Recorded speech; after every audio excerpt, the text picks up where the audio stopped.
I'm Heather Plukar. I'm the executive director at Humanities Iowa. We ran a band book webinar last year, and decided to cast a wider net this year to hopefully get some more participants. And it looks like we have exactly 11 more than we did last year. So this is exciting. We're excited about the folks that have joined us. I'll kick it to Grace, and we'll just, like I said, do some quick introductions as Julie gets logged on. Absolutely. Thank you everyone so much for being here today and for celebrating Banned Books Week with us. My name is Grace Altenhofen and I'm the Communications and Grants Director for Humanities Iowa. And we are going to get started by letting our wonderful panelists who have agreed to join us today introduce themselves and a little bit about what they do. So, tossing it over to Abena first and then handing it off to Andrea after that.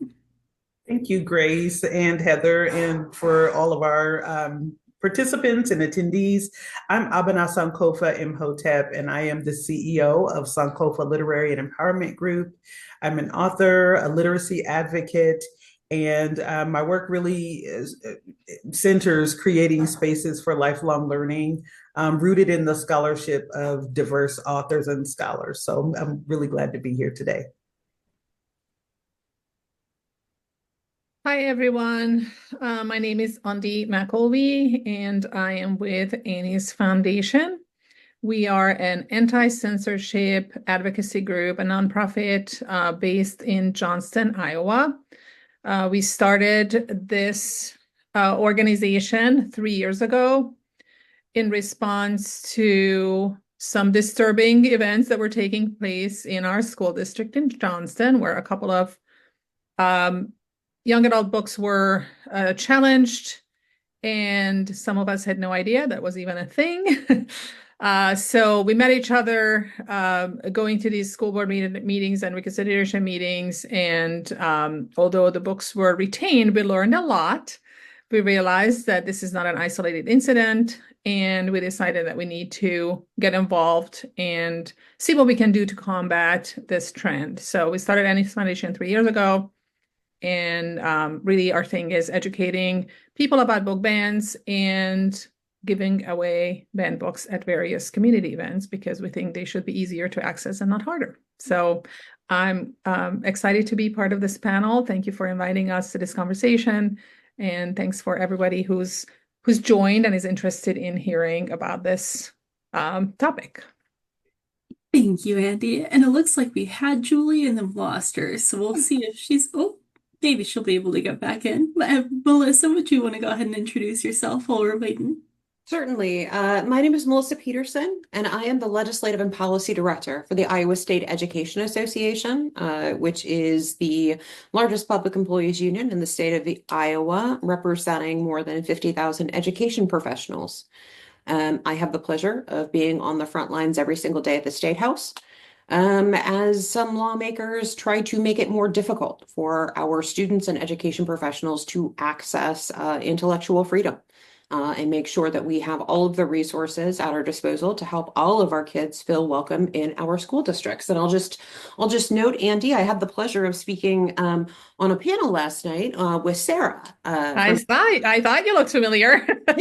I was in the audience. That was great. Yeah, no, it's lovely to be involved in multiple banned book events, despite the fact that we have to have a banned book week. So thank you so much for the invitation to participate in this conversation. I look forward to learning and hearing from all of you as well. Thank you, Melissa. And Julie, do we have you back now? Are you able to hear all of Yes, it? I'm not sure what's going on. My camera seems to be working on my end, but here we all are. It's okay. I am Julie Finch. I am a public librarian at the Urbandale Public Library, but my invitation to this panel, I believe, is because I am the Iowa Library Association past president. And I too was at the event last night in the audience, Andy, so it was a good time. It was my second time seeing the film, and the panel that was excellent, and I'll look forward to sharing and talking with all of you to the best of my ability.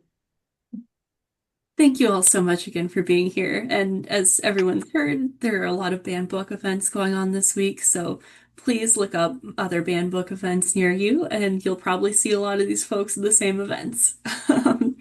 So to get us started with our first question, and this is just open-ended for all of our panelists here today, What do you think this year's theme, Let Freedom Read, means to you in today's context? And whoever wants to jump in and get us started, go for it. I'd love to type that if you don't mind. Um, uh, as many people, hopefully people who are on this are aware, the libraries, particularly our school libraries, have really been impaired in order to allow students to have their full learning experience because of Senate File 496 and other laws that have been passed by our legislature over the last couple of years. What a lot of people don't know is that funding from all sorts of places, from state to federal, is cut, which is a really hidden thing that happens along with just the absolute banning of books. So there are hidden bans and very visible bans if you're paying attention.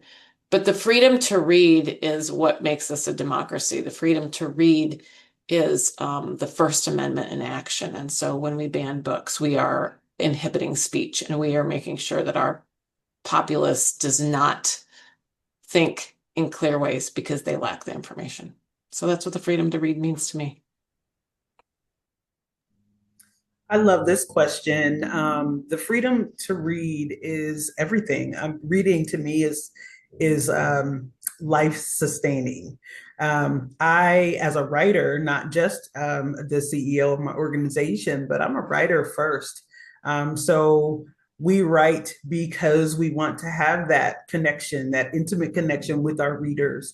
And so the ability to read, the freedom to be able to do that is everything. At the same time, you know, my history as a Black person in the United States has always been contraband. And I'm kind of evoking Michael Harriot, a Black scholar who says, you know, our history has always been contraband. So there has always been an effort to make sure that we have access and that the masses have access to stories that are diverse, that are different, that can create empathy. That's one reason why the freedom to read is so important, is because it makes us more empathetic. We understand difference a little bit more. And freedom also is not just, you know, being in pursuit of reading, but it's also a refusal, right? It's a refusal to let fear or politics dictate the kinds of stories that we're allowed to know. So the freedom to read to me is multifaceted, because it says, yes, we are in pursuit of this liberty that is promised to us. It's a human right. And we also, at the same time, are rejecting anything that dictates regarding politics and fear, particularly dictating what we're allowed to know and access. Yeah, absolutely. That's really what I had in mind this year. I think a lot of what you're saying about, you know, silencing certain voices and making certain stories invalid or undervalued has been a theme. But I think as things are escalating in this country this year, I think there is an intersection between what's going on politically really at a higher level and the book banning and initiatives that were happening more on a local kind of school board and state level over the last 2 to 3 years. It's now kind of intersecting with, you know, what is considered truth, what is considered science, what is considered, you know, historical accuracy, and erasing those, you know, even personal experiences, biographies and memoirs. Those are so important, right? And eliminating access or limiting access to those is really shaping how people view our history as a country and the world, and certain personal experiences. So I think this year, Let Freedom Read is, you know, it's kind of at a next level than what I would have said 2 years ago. Yeah, and I think I would just add all of that, but it is it's particularly important as we look at the infringements this conversation has had, then the direct impact it's had on our public school classrooms, and the notion that a very small handful of loud entities are going beyond determining what their student can read or have access to, and instead wants to determine for everyone what their students might be able to have access to. And so it is one thing for individuals to have an internal conversation and determine what they want their child to access. It's entirely another when people want to take what I consider to be divisive action and prohibit or restrict other opinions, diverse opinions, or exposure for all students to have in a public education setting or in a public library setting, right? No one's forcing anyone to read these materials. Many of the materials we'll be talking about today, they aren't a part of our curriculum. They're not a part of our teaching standards, right? They're just not just, but they are books on a shelf that we believe that students should have an opportunity to explore on their own and learn from because sometimes we don't know what we don't know. And it's fun to be able to explore those things in a library setting, in a collection that's been curated by a professional, by the way, which is how we know that there are not some of these divisive materials as they're often framed on our shelves. So freedom is incredibly important, and it's important to make sure people have access to the resources that help them understand why freedom is important. And we are learning every single day, I think, why we need to be very protective of intellectual freedom and the ability to have access to these resources. Thank you all. Those are really insightful answers. So for the next one, starting with Julie and Abena, but then if anyone else wants to chime in too, how has your organization and your work been impacted by the growing number of book bans and challenges over the past few years? I went first last time, Abena. I let you go. Okay, thank you, Julie. I was going to say the same thing, but it's been really interesting for me as a business owner. You know, my work centers the literature and scholarship of Black authors, namely diverse authors broadly, to accomplish a wide range of services that we provide. And when I first noticed this massive attack on intellectual freedom, immediately I began to build out something that had been a kind of a dream of mine, and that was a community library, a community reading room. And so we started out with about 1,000 books, mostly by Black authors, housed in our studio in downtown Des Moines.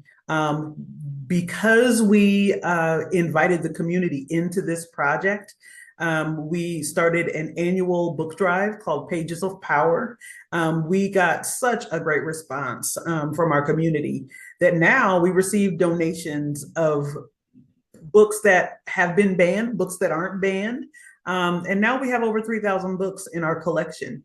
And so what this has done is it's a way to resist these efforts to ban literature, to ban intellectual freedom, which you can't really ban. You can't ban thought, you can't ban curiosity, you can't ban freedom, but these policies are in place to try to inhibit that.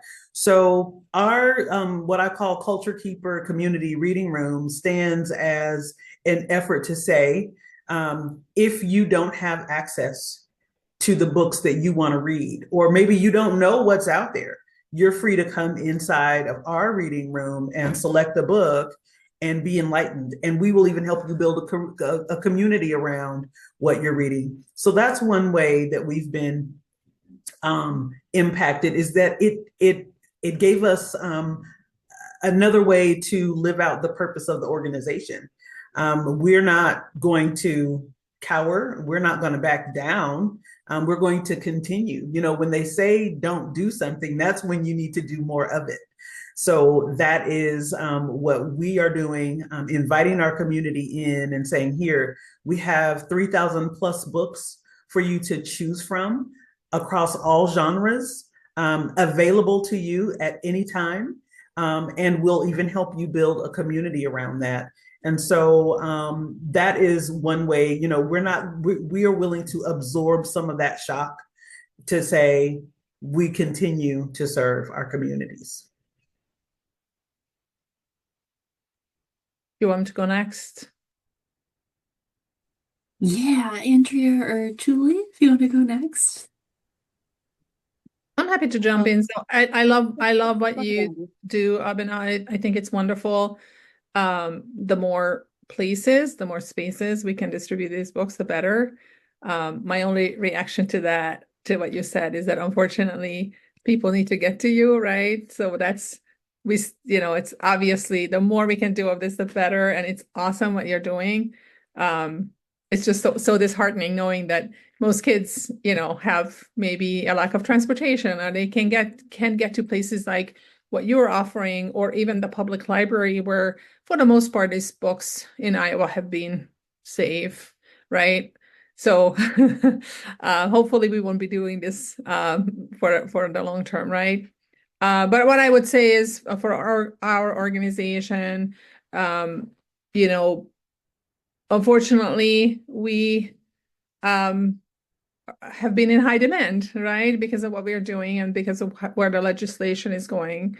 So I wish we weren't. I always tell people my goal is to put us out of business where we're no longer needed, which is a weird goal for an organization. But just as a retrospective, in 2023, when we started this, we had kind of 29 donation events. A handful of those were not really events. We just donated to spaces like what you're talking about, right?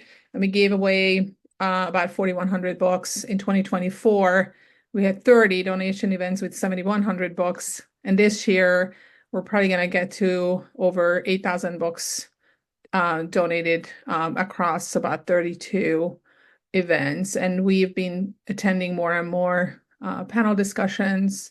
We've been invited to different speaking opportunities. Sarah has been a keynote in a couple of different organizations. So the demand is high, which is great because that means people are not interested in what's being done to our libraries and our schools.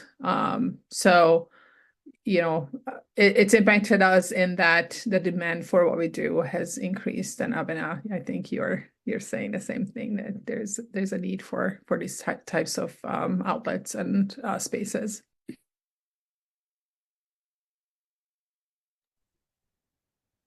So how has it affected libraries? It's difficult for me to speak on behalf of all kinds of libraries working only at a public library. I have peers and colleagues who are school librarians, and the current most imminent problems are with our school librarians. And our schools were already under attack. I'm sure Melissa could speak ad nauseum to that.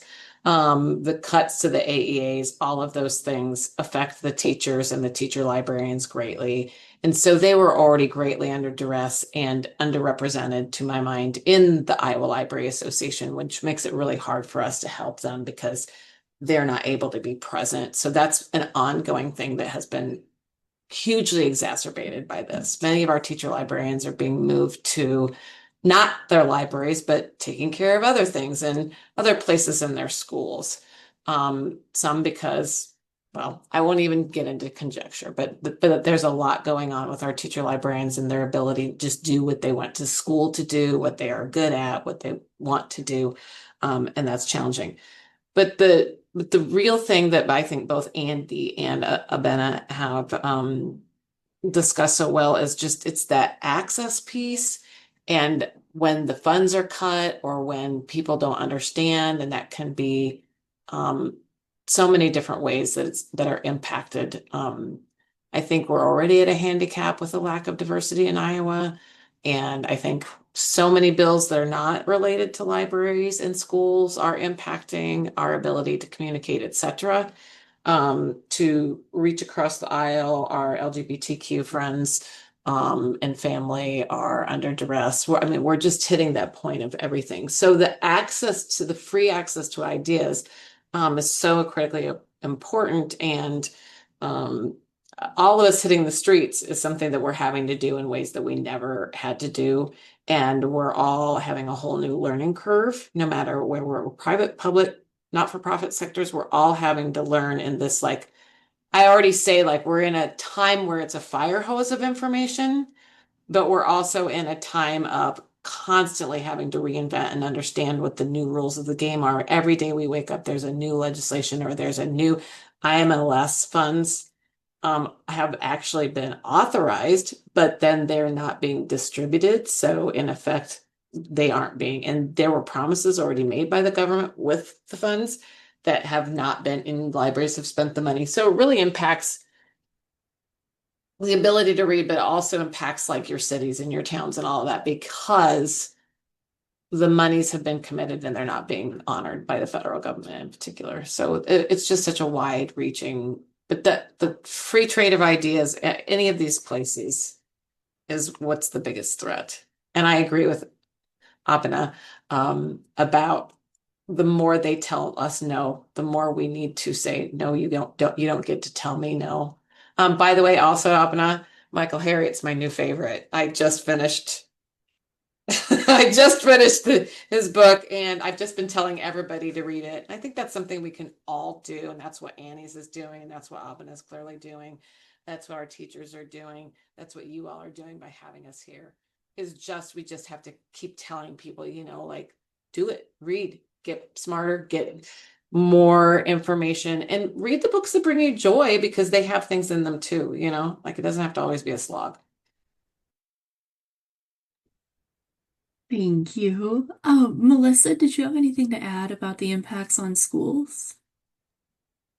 We don't have time in the next 52 minutes to talk about all the impacts on schools. I will say it is just this unfortunately is just an iteration of what happens when you inject partisan politics and culture war issues into public education or a public entity. I think your points are all very well taken about the need for organizations like Annie's Foundation and the work that Abena is doing, because access is being restricted at our public schools, which are supposed to be the great equalizer, right? So if you can't get to a public library, if you don't have access to the internet, if you do not grow up in a household that has a large personal home library, right? You should be able to access information at an institution that's there to help develop our students into the next wonderful citizens that we know and want them to be. And you can't do that as well if there are restrictions on what information lawmakers want those students to have access to. And I think that, not to jump the gun, Grace, but I think that kind of gets into your next question, which is it is not lost on the Iowa State Education Association what materials and books are being challenged and pulled, and quite frankly, the educators who are under attack and who are being challenged and removed from their positions. And that includes our school librarians, our media specialists, our teacher librarians.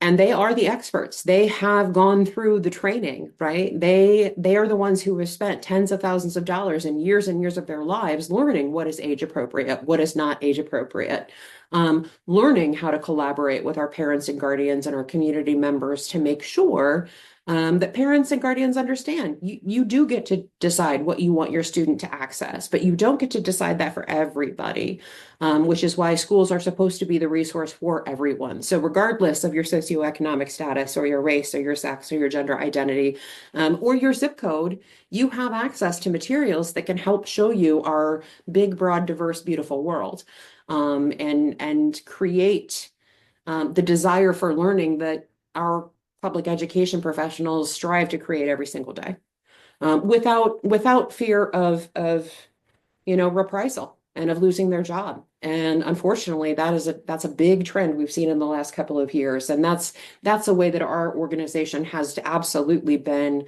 affected. The number of times I have to have a conversation with our organization and our many members, to tell them they're just doing this to try to scare you. They're just doing this to try to have a chilling effect on the conversations you have with your students and the information that they have access to. You don't actually have to remove some of these books from your shelves, right? But they want you to think you do, because they want your district to try to avoid an uncomfortable conversation. And that's one of the many adverse impacts that this conversation has had, on our public schools and our education professionals in the last few years. Sadly, it's not a new conversation, right? We've seen different iterations of this conversation before. I think some of us just perhaps naively, on my part, thought 2025, we're not going to have the conversation again, right? But now it's an all-out, we are going to choose the people we want to hear from, and we're going to try to silence the voices of people we don't want to hear from, and therefore prohibit our students from having access to those materials and resources. And we just don't think that's the way things should be done. Thank you. And as Melissa hinted at, and I'll let her take it first since she brought it up. Next question is, what kind of books are you most commonly seeing challenged or banned today? And how do those trends reflect the broader cultural or societal debates we're seeing today? So if Melissa, you want to get us started and then pass it over to Andy and then Abena and Julie, if you have anything to say. Yeah, I mean, I will say for us, it really, I think perhaps from a legislative standpoint, really started with the attacks on materials meant to provide perspective of the LGBTQ plus community, and quickly led into books that have traditionally been on some more challenged book lists from some perhaps extreme partisan groups that do happen to be written by Black and Brown authors. And now we are also seeing material challenges when it comes to different interpretations of the events of October 7th from 2 years ago, right? We are seeing people who want to limit access to information that's been, written by Muslim authors. Like, I don't know that anyone is off limits anymore, but I will say from a legislative perspective, it is very clear who is being targeted in this conversation are some of the most vulnerable among us. Because of systemic discrimination that we see in our country and across the world. And a lot of this conversation legislatively in its most recent iteration started a couple of years ago when we passed House File 802, despite a significant amount of opposition related to the removal of divisive concepts from our K-12 school systems, which then turned into removal of diversity, equity, and inclusion offices and conversations and programs that we've seen at the federal level. But at the point where you try to prohibit public schools from teaching about systemic racism or systemic sexism, right? You are trying to limit a conversation and limit access to interpretations of history. And we think that that's a really, really obviously quite a dangerous trend that we're seeing. And one of the ways that you try to pretend that systemic sexism and racism isn't a thing is you remove documentation of it, right? Whether that be nonfiction documentation or books that talk about someone's perspective and their lived experience. And that's what we are seeing in its most recent iteration. And I'm sad to say that when the 2026 legislative session starts in 2026, in January, I'm concerned we're going to see more of it. And until some changes are made, I don't know what we're going to be able to do to stop it. And it is very dangerous territory, because if they're coming after our libraries and if they're coming after our standards and our curriculum, I hate to even think about what's next.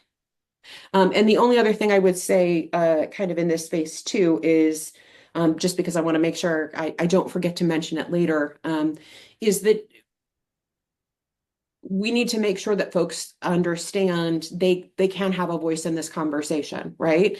Even if we don't think someone agrees with us on this issue, I think it's important that lawmakers in particular hear from everyone about why it's important that we're not muting or silencing or ignoring voices, even if they're not voices that we think are super loud and prolific in the state of Iowa. Yeah, all of that. I have a couple of statistics to back up with some numbers, what you just said, Melissa. So the Des Moines Register collected some data on all of the books, book bans and challenges actually in Iowa schools. Uh, and it was for the 3 years leading up to, so it was prior to Senate Final 496. So it really captured primarily what people like, members of Moms for Liberty or anybody else who had taken issue with the content of books in Iowa schools prior to the law being passed in 2023. And 55% of the books that were challenged were books about people of color. The ones that were challenged in Johnston would fall into in that category. It was the Absolutely True Diary of a Part-Time Indian and The Hate You Give. There's a theme there, right? 47% of challenged books featured LGBTQ people, just like Melissa said, right?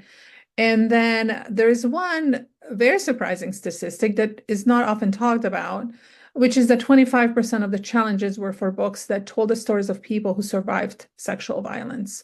And I think those books would probably be categorized by those who challenged them as books with obscene or sexual content, but these are not titillating stories. These are stories of brutality and violence, right? The fact that people confuse sexual content that is romantic and intimate with assault, which is nothing to do with sex, as most of us know. It has to do with control and violence, is appalling in and of itself. So, if you think about publication rates of people of color or who identify as LGBTQ people, they don't represent 55 or 47% of the total volume of books that are published, right? So they're even more overrepresentative than the numbers might imply. I think they account for maybe 7% of all books published. So there's definitely a bigger focus on those types of books. And really just why would anybody be motivated to challenge a book about assault? Like one of the ones that always comes up is Speak.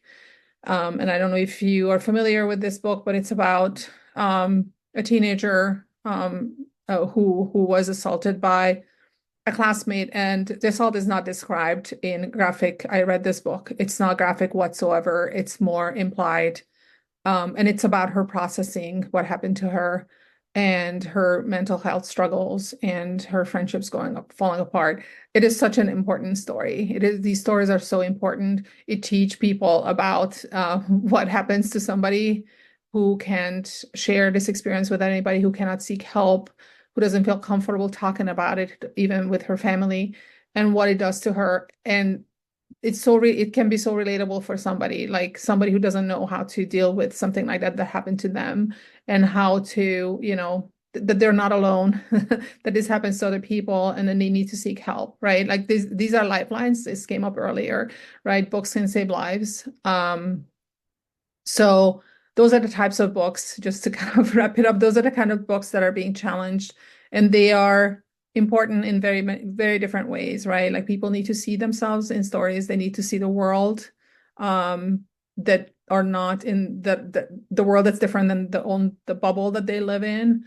We often talk about here in Johnston, we are in a suburb, fairly affluent. Our schools are getting a little bit more diverse, but up until 5-7 years ago, it was very, very white. So kids were not exposed to different ways of living and different cultures. So books are a really good way to introduce those concepts to young people and recognize that not everybody lives the way that we do. And those other lifestyles and other experiences are just as valid, and they need to understand that, are privileged too, right? So, so that's kind of my thought on the types of books that are being banned, and how obvious it is what those who have a problem with some books really are after.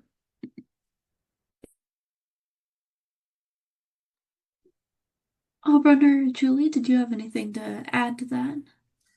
I just want to echo Melissa and Andy. Similarly to them, I've noticed, Black books, brown books, queer books, anything related to LGBTQ, these are the books that are being attacked um, um, the most. And Andy brought that data to show that.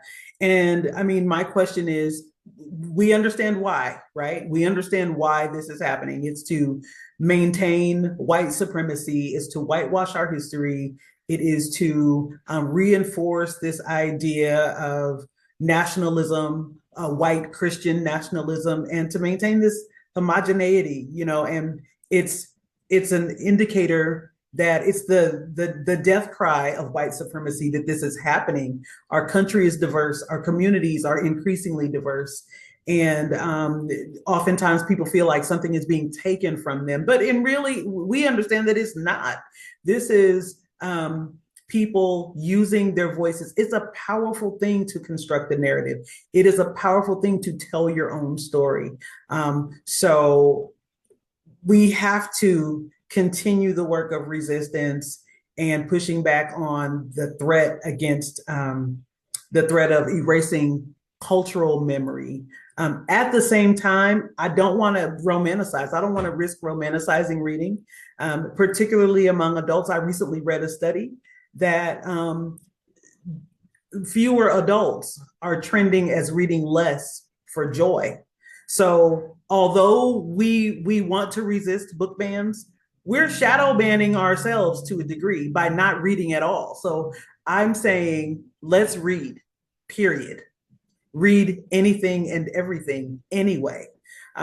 So to increase the love of reading and to find reading as not just some soft pastime, but resist using that joy of reading is powerful as well. Oh, Abena, you just covered what I say as a librarian. I come from teachers. I was raised by teachers. I have a degree in teaching. So, Melissa, I hope I won't offend. But I do take a lot of time in my library to discuss with parents who are all bunched up because the teacher has a reading list and you got to get, and we're in a competition to be the smartest, best reader. And I get where that comes from. That's all the testing, that's all the standards, it's all those things. So no criticisms, truly. But that lifelong reading skill gets lost in that noise, and that is not teachers' fault. But what we have different, whether it's Abena, I might be saying your name wrong, I'm sorry, and Andy's organizations, It's is Abena. that well, that's what I was saying, and then somebody said it differently, so then I was questioning myself. Darn it. Anyway, so what we can do at the public library, what Annie's can do, what Abena can do, is we can foster that love of reading at whatever age people are at because we have a different mission. Although education is part of the public library's mission, I think one of the really, really important things that I can do is connect with parents and help them understand if your kid loves basketball, but they will listen to an audiobook, or if your kid wants to sit down with a graphic novel, for God's sake, for goodness sake, for all the sakes, please allow your kid to read in whatever way is reading. Once you get past decoding, reading can look all kinds of ways. Audiobooks, it can be, print matter, it can be digital books. There's so many different things. And yes, we have to remind our adults that reading is still a really great thing to do, whether it's for pleasure, for business, whatever. We have to keep our critical thinking skills, all those things available to us. And so that's the things that we get to do after our schools get that primary education in.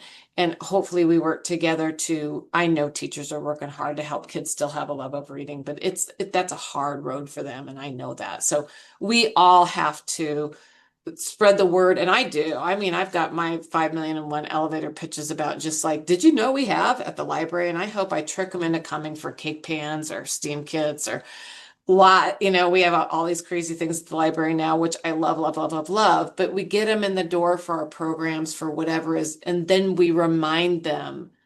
I mean, we are in such a great place for the diversity of voices that are available finally. I mean, this isn't news in our country that Black voices have been buried, keeping our Black non-3/5 of a person, non-citizens in ignorance has been a goal since before this country was a country. But Black people have persisted and are literate and amazing storytellers, both spoken word and written, and that is absolutely to their credit and not white people's. And same thing with all of those other voices that have been stifled over the years, women's voices, non-binary and two-person voices, all of those voices are having the moment. I think when you said it's the last dying gasp of, I really appreciated that, because I think that's it. Like, we're so scared to change. We're so afraid as a collective, not necessarily each of us individually, to let go of all of these ideas about what our country is, instead of allowing it to be a really beautiful new thing.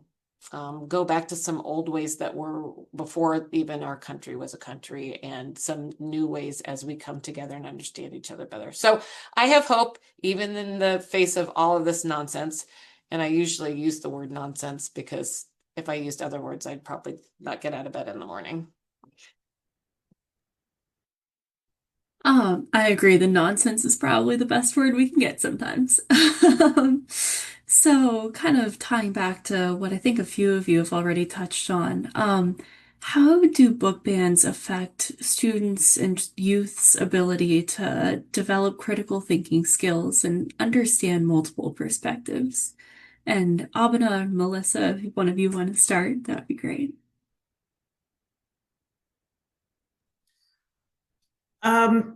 It's pretty incredible working with the students that I've had the pleasure and joy of working with over the years. The one thing that I noticed that kind of threads all of my courses together with these young folks is that once they are able to access literature about a topic or people that they would not have otherwise had access to or known about, they are more empathetic and they find a common ground with individuals. And that's so important. We carry those kinds of notions throughout our lives. Having access to books that are banned also gives language. It gives us language to be able to have these conversations, to be able to think critically and differently and ask ourselves questions about a situation, ask questions of our society, which is critically important. We've got to be able to look at the society we live in and care for it so much that we question it. And that is something that literature offers us. It affords us that opportunity. Equipping the next generation with language, with knowledge about the society in which we live, being able to put forward these questions and grapple with ideas. This is invaluable stuff. And by limiting the access to these materials, what message are we sending to our kids? Is that there's only one way. It's that you might be different or others may be different, but it doesn't matter. We're telling them literally that they don't matter. And I have to reject that. They've got to understand that they are a part of this fabric. Everything that they bring, their identity, their history, their possibility is a part of this fabric that we're all in together. And so I'm encouraged every time I'm in community with young people because they remind me of that. It's us adults that have the biggest issues. It's us. We are the ones fighting about this. The kids get it. The kids understand that difference is important. Personally, when my kids were young and they were growing up and they were bringing friends home after school and hanging out and, listening to music or, ordering pizzas and stuff, my house looked like the United Nations. And I thought that was the coolest thing ever. And then when I would go to work, it would be very homogenous, very much sameness. So that let me know right there that our hope is in our tomorrows and our todays are in the hands of young people, and we owe it to them to give them the language and the knowledge and the ability to think and grapple about the systems and the context and to find joy in all of that grappling. A few months ago, I had the great honor of meeting Amina Lukman Dawson. She's an author. Her book is acclaimed. It's called Free Water, about kids who escaped enslavement and they marooned in the swamp and found a community there. And so this book will be banned if it's not already. But meeting with her and having conversations with her and agreeing with her, the fact that we have to have these difficult conversations with our young folks. And it's often through literature that we're able to facilitate the conversations and give them the tools they need to understand an ever-changing world that they're going to inherit. I agree with everything that was just said. I think I would just also kind of lift up that it's not just a child's ability to learn about different perspectives, but a child's ability to access resources that help them, right? And read about people that might not be in their immediate direct space, but that are folks they can identify with. When we think about how homogenistic Iowa can be, right? Particularly in outside of certain pockets, it can be difficult to learn about a perspective about yourself, right? If you identify as trans, if you identify whatever the circumstances might be, it can help you better understand and feel like you have place, right? Let alone trying to help broaden your horizons and make you open to different perspectives that make you, to Abena's point, a more empathetic person, right? We know that we're not supposed to say the words, but social emotional learning is really important. And that is important in the development of a child, period. Regardless of their educational experience. And just because of the way of the world, that has become a responsibility of our public schools to a large degree, right? We are teaching people how to interact, to socialize, to be decent human beings in our educational space. And it is easier to do that when you can share different experiences with that student. And I think too, the critical thinking part is so important. How do you ever challenge yourself if you think you're right about everything, right? Or if you think there's only one way to look at any given situation or circumstance? And we are doing ourselves a great disservice as a nation if we try to eliminate critical thinkers, because that's how things get done. That's how conversations are had, improvements are made. And I do think that people who are kind of focusing on the banned book space, on the purge of all things they think to be critical, they're doing themselves a great disservice. They're doing us a great disservice because we'll get stagnant. And that's not something that anybody should want. And so I think it's really, the library has always been, right? A library card has always been in my opinion, I was considered my first passport. It was an opportunity for me to get out of the confines of my white neighborhood in relatively liberal Iowa City where I grew up, right? And explore the world, whether it was looking at the National Geographic magazines they had at the public library, or reading different books that made me want to go visit different places or interact with different people. That should still be a fundamental element of our education system and of society in general, in my opinion. One thing I'd like to add, if I may, so in addition to critical thinking, we already talked about how people don't really read, right? Like we need to encourage people to read, and finding something that is relatable is so important, especially for young people, right, who are not already conditioned to read and are avid readers. There was a study done, and a book was born out of it called Teens Choosing to Read. If you're not familiar with it, I highly recommend it.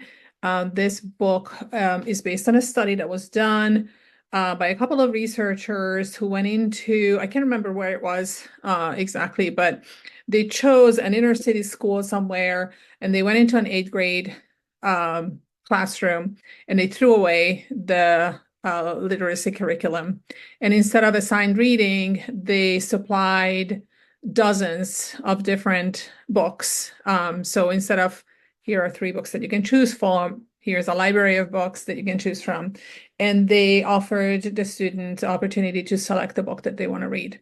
And so instead of everybody talking about the same book, they had small group discussions, or they had to present what they appreciated about the book, what they learned from the book. These were students who were struggling with their reading comprehension and their grades. And this program turned many of them into avid readers. They read, I can't remember how many, but a lot more books than they normally would have during a school year for assigned reading, because they discovered reading and they discovered stories that were relatable to them. And overall, their conclusion was that they became readers, which is important, right? Because we don't have enough readers. Their grades improved, and their families even said that they became better people. They became empathetic because they started to understand other perspectives and other people's lives, and they kind of stepped outside of their own bubble a little bit too. So I just wanted to add that because I thought it was a really interesting study, and it really underscores the value of access to diverse materials, because what you think is offensive or doesn't matter or is unimportant could be so important for another person. Those are all great Right. points. Can I Looks just like add we one have time for thing? about, oh, sorry. Can I just add one quick thing? Because I Absolutely. think there's a constituency that we have missed, and that's people with particularly hidden disabilities and mental health issues. And many of those stories are also being hidden, banned, et cetera, et cetera. That part about being able to find yourself in literature is really important, because, and it's why adults need to keep reading, because I was an avid reader as a youth, but I grew up in Iowa in the 70s and 80s. And although I went to school with Black and brown kids because busing happened, I had no idea until I came back to Iowa after I'd lived bunches of places that some of my best friends, it never occurred to me to think about that they had to ride the bus from clear across Des Moines to be at the schools to come see me. I would have loved, I would have kind of dug, maybe we swap up and sometimes we would have gotten or whatever. But the other part that is missed on me is there are no stories about girls with ADHD. There are no stories about asexuality in anything that I'm reading ever, ever, ever. So even though I had a family that cared about Black and brown issues, I had a mom who cared about women's issues. I had many stories like that in front of me. Still, there were stories that are being told today. So that just goes back to the point that I was saying is the stories that are happening today are more inclusive, and adults need those stories to find themselves yet still too. I am a wholly different person than I was even just 3 and 4 and 5 years ago because of reading, because of the things that I have found out about myself. So anyway, Grace, you're going to have another question, and I'm sorry. No, thank you so much for sharing that. That is great. Looks like we have time for about one more question if we keep it short. I want to try and wrap up shortly after one because I know a lot of folks are joining us over their lunch breaks. But for everyone, so whoever wants to start first, what practical steps can community members, parents, or organizations take away to respond to book bans and challenges? Because I think a lot of times it's easy to feel like there's nothing that individuals can do, but I think you all know very well that's not true because you're out there doing the good work right now. So, any advice? I'll be quick and concise on this one. I would just remind folks, I assume there are some Iowans on this call. November 4th is local election day. That is a good way to make sure your voice is heard. ensuring school board members, city council folk, people who are in charge of whether or not there are resources given to your public library, and whether or not teachers are going to have protections and students are going to have access to materials. Make your voice heard. November 4th is local elections here in Iowa. I would also say speak out. It is often the actions of parents, guardians, and students who come and participate at school board meetings that get materials put back on shelves, that get books put back on shelves, right? Don't let vocal minority narratives produce a list without challenge, without reason, and make sure folks understand that experts should be the resources that we rely on, and that your voice does matter in this conversation, because that's how we have seen successful pushback on the bans and censorship we've experienced thus far.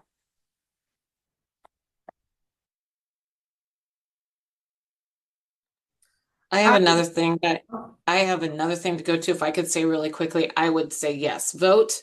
Make sure you are informed about issues. The Iowa Library Association actually has a bill tracker for bills that will be education and other library adjacent, that you can find out about on the Iowa Library Association website. The other thing is just tell the Abenas, the Andys, the Melissas, the librarians, whoever, the educators, the people who are making a difference for you, your family, your friends, tell them thank you, remind them regularly that their work is important, because it's been rough out there, and we all know it's been rough out there for a lot of different reasons. And so let's keep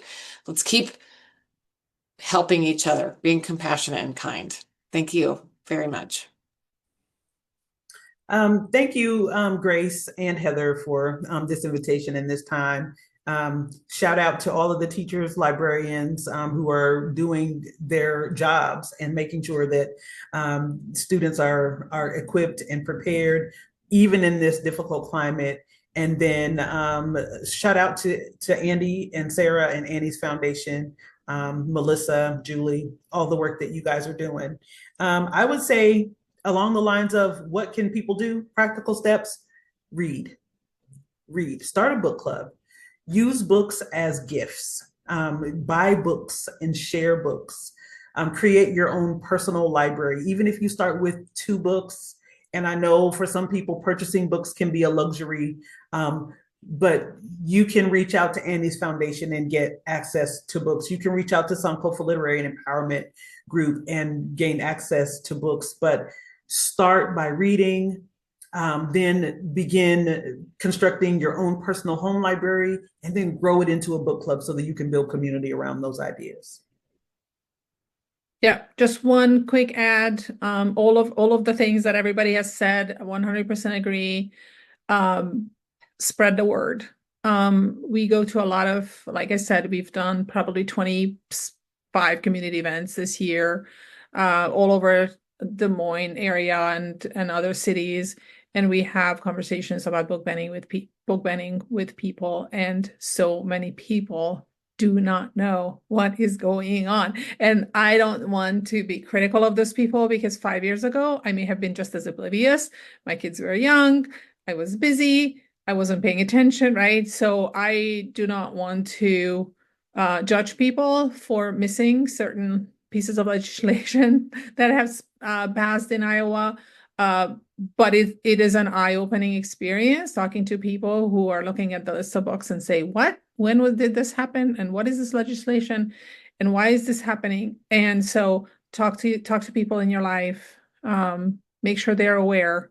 And most people do not want this, right? So I think the gap of information on what is being done to us is part of the problem. So the more people are better informed and know that elections matter for this particular topic, the better. So spread the word and spread the books, right? Buy banned books and give them as gifts. And we are happy to give them to those who are in need. So. Thank you all so much, and thank you to all of our attendees who made the time to be here today. This recording will be going up on our website here pretty soon, so if you want to go back and watch or forward along to anyone who might not have been able to join us today. You can do that. And thank you so much to our wonderful panelists, Andy, Abena, and Melissa. You all are amazing, and I can't say enough about how much respect we have for the work you do. What you're doing is so important, and we are really grateful that you were able to join Humanities Iowa today for this conversation. Thank you so much for having us. Thank you. Thank you. Thank you. Y'all have a great rest of your band books week.